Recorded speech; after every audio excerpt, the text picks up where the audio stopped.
I should have done that before I started the video. Happy New Year, everybody. This is Dan Harrell. I just wanted to wish everyone well for the new year, and also just start talking about things that I've been wanting to talk about on YouTube for a very, very, very long time. In the background, you guys can see my workout equipment, my baby's guitar that I bought for her when she turned 13 years old, and some weights. You know, you guys, I just feel like something's really going on, and I don't know if it's time for like they say, when shit hits the fan or what's going on. But I just wanted to, take them glasses off. It's like you can see the TV or something in my glasses. Give my take on what I feel like is going on in the world and how we should prepare ourselves. Not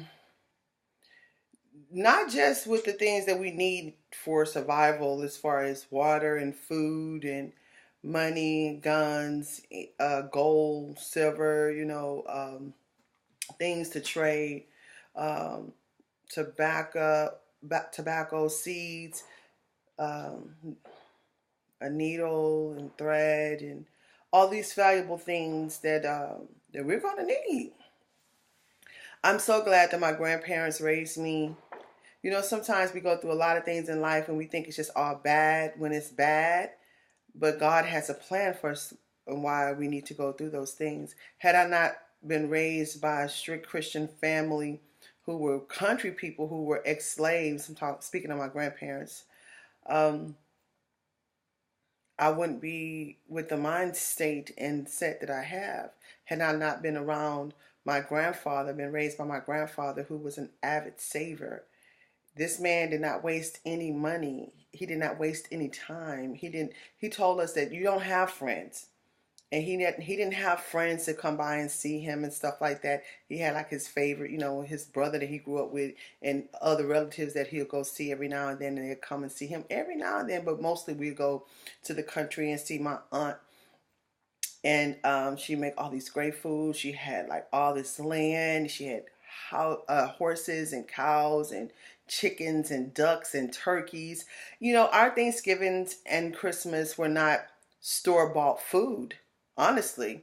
I always used to see my aunt go out in the backyard and cut a chicken's neck off or a turkey's neck off, skin it, get those feathers plucked and then clean it or whatever she had to do to prepare it for that meal the next day or whatever. That same day, she did it, and it was great food. Baking things from scratch. All the vegetables that we ate were things in her garden in the back. And I also had an opportunity to garden a lot with my grandfather as well as my aunt. And so I grew up around this country way of life. We would go to the country, but we lived in Houston, and my grandfather, he owned I want to say two-bedroom. It was a two-bedroom at the time, and he had 13 children, and he also raised me. And so most of us was always in that second room. My grandfather was in his room, my grandmother was in her room, but I just thought we were poor. You know what I'm saying? I didn't know when you're young, you don't know the difference between rich and poor. We ate like those regular dry cornflakes, the cornflakes from back in the day that didn't have the sugar on them. And we ate that. And we ate beans and rice. That's basically the only foods that I can remember from my childhood eating in my grandparents' home. Every now and then my grandmother would put like some fat or whatever, pork fat or whatever the case is in the beans. And so we'll eat the fat, thinking, oh man, that'd be good. We would have like the block cheese, the government cheese. I don't know how my grandfather got access to that because my grandfather never depended on the government. But he got access to that block cheese though, and that milk. But he wasn't one to go out and seek help or support from the government. He took care of his family. He had multiple incomes. He was a truck driver, also the pastor of the church. My grandfather, he was a hard worker, and he was a great provider. We had some difficulties and complications in the house with abuse from my grandmother. She was just excessively would whip us and pick up all kinds of foreign objects to discipline us, but nevertheless, we're here. And I thank God for that upbringing now, which at first I didn't understand it, having to go to church all the time. But now it's like that's my thing that I do. I'm not, I don't really claim religions like that because I grew up, in a Baptist home, a Christian home, but through my travels and going throughout the country, I have friends from all walks of life who are Muslims, but they into in the East, what's that other religion? Well, all these different types of religions, whether they're Buddhists, they're Muslims, they're Catholics, they're Christians, Episcopal, whatever, Methodist, Church of the Living Christ. I don't believe in instruments and music, whatever. You know what I'm saying? I like, as far as it's speeding my spirituality and being able to pray and all that. I love that. I really do. I go to church all the time, or I go to a mosque, or I'm reading about Buddhists and just learning all these different types of religions and how people are speeding their spirituality. But however, my grandfather, he I never did see him store food, but he had a lot of vegetables and stuff that he would plant in the back. And I used to always see my grandmother go in the front yard and pick out greens and stuff like that, and she cook them. Wild onions that was just growing in our front yard, grass. So I grew up around these things, and for as long as I can remember, since I've been on my own and I got back to Houston, because I did spend a lot of years in New York, as a professional performer and whatnot for a lot of major artists and stuff, or major networks. But however, when I got back to Houston, I started like saving canned goods and putting up large supplies of water, because I always felt like, man, if something happened, I don't want to have to go out here and have to depend on people. And being from Houston and being in so many different storms and whatnot and hurricanes, I always knew that you had to be prepared. A lot of these people are talking about when SHTF, abbreviations for when shit hit the fan, and that means like when the grid goes down and there's supposed to be a war or whatever the case might be, whatever it may be, and you can't depend on your local food market or your local gas station because they no longer exist, because there's no lights and no water, and the banks are closed or whatnot. So I've always, coming from Houston, been prepared for these types of things because we've been in like the world's worst storms and floods. The latest one was Harvey. I was here for that, and we've seen the long lines at the grocery store. We've seen when we gone in the grocery store, there was no food on the shelves. And when we go up to pay for our food, they couldn't accept a credit card, or they couldn't accept the EBT card, or whatever the case may be, because there were no lights. Shopping in grocery stores and it's pitch black. I've experienced that multiple times. So, when they be on YouTube or whatever and they talking about these things, I'm like, been there, done that. When there's no lights in the home for almost a month at a time, and you have to use your barbecue pit, or you just have to just use the non-perishables that's in your house, or if there's a food truck coming through there that you have to just eat off that, or whatever it is. I've been in storms. When my daughter was born, she was a newborn, and I was in Houston raising up on top of my head like this, walking through flood water that was up to here. Literally, you know what I'm saying? Having to go to other people's house and let us in. God bless you guys for that. But I mean, we done been through a lot of that out here in Houston. So nowadays, and even before then, I was always, store a lot of canned goods and use the bottles that, like, say for instance, like when we used to drink milk. I don't drink that milk, but I should take those buy by the gallon.